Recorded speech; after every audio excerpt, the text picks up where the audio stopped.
ಇದ್ದೀರಾ? ನೋಡ್ರಿ, ಇವತ್ತಿನ ಕಷ್ಟ, ಇವತ್ತಿನ ಹಸಿವು, ಇವತ್ತಿನ ಕಷ್ಟ ಮತ್ತು ಇವತ್ತಿನ ಹಸಿವು ನನಗೆ ಜೀವನ ಕಲಿಸ್ತದೆ.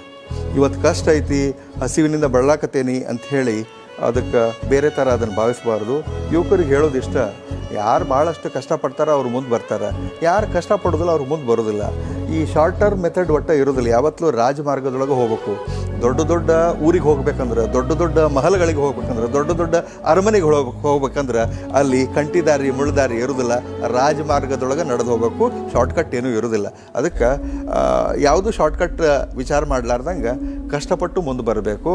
ಮತ್ತು ಯಾವುದೇ ನೆಗೆಟಿವ್ ಥಾಟ್ ಇಟ್ಕೋಬಾರ್ದು. ಇದೇನು ಇದಾಗೋದಿಲ್ಲ ಮಾಡೋದಿಲ್ಲ ಅನ್ನುವಂಥದ್ದು ಇಟ್ಕೋಬಾರ್ದು. ಮನುಷ್ಯ ಮನಸ್ಸು ಮಾಡಿದ್ರೆ 1 10 IAS ಮಾಡ್ಬೋದು.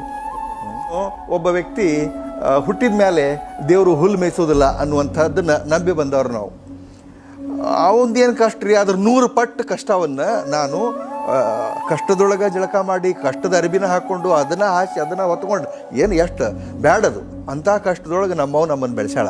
ಅಷ್ಟು ತ್ರಾಸಿನೊಳಗೆ ನನ್ನ ಸ್ನೇಹಿತರಿಗೂ ಗೊತ್ತು, ನನ್ನ ಕ್ಲಾಸ್ಮೇಟ್ಸಿಗೂ ಗೊತ್ತು, ನನ್ನ ಇಡೀ ಓಣಿ ಒಳಗೆ ಎಲ್ಲರಿಗೂ ಗೊತ್ತು. ಅದಕ್ಕೆ ನಾನು ಅವ್ನಿಗೆ ಹೇಳಿದೆ, ನೀ ಹೋಗು, ಅಲ್ಲಿ ನಮ್ಮ ಓಣ್ಯಾಗ ಒಂದು 4 ಮಂದಿನ ಕೇಳಿ ಬಾ, ಬೆಳಗ್ಗೆ ಮಾಂತು ಅಂದ್ರೆ ಏನಂತೇಳಿ ಹೇಳ್ತಾರೆ ನಿನಗೆ, ನೀನು ಇಂಥದಕ್ಕೆಲ್ಲ ಹೆದರಬಾರ್ದು, ಎಂಥ ಗಂಡಸು ಅಂಥೇಳಿ ಹೇಳಿದೆ. ಪ್ಲಸ್ ಆ ತಾಯಿಯರು ಅಂಥ ತಾಯಿ ಏನ್ರಿ, ಒಬ್ಬ ತಾಯಿ ಮಗುವಿಗೆ ವಿಷ ಕುಡಿ ಅಂತ ಹೇಳ್ತಾರ ಅಥವಾ ವಿಷ ಕುಡಿಬೇಕಂತ